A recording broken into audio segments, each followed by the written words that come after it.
motornya pun terjual kan di sana. Jadi begitu. Atau ini deh.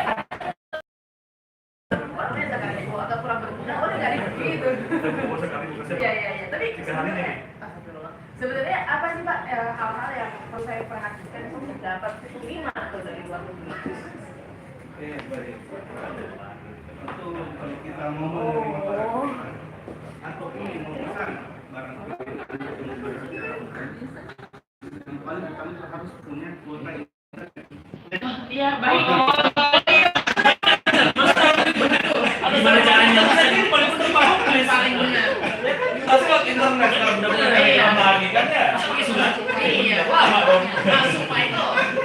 Ya, pastikan dulu Pak, barang yang dikirim itu bukan termasuk barang larang karena di negara kita kan memproteksi barang-barang yang masuk untuk kepentingan masyarakat juga.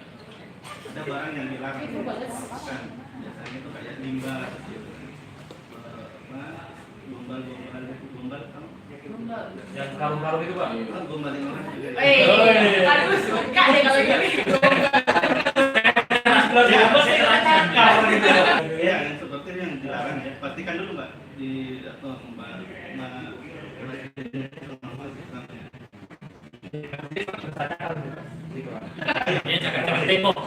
terus terlebih juga apakah barang tersebut merumuskan terkait bahwa di peraturan impor kita bahwa ada aturan namanya barang latas, larangan dan pembatasan.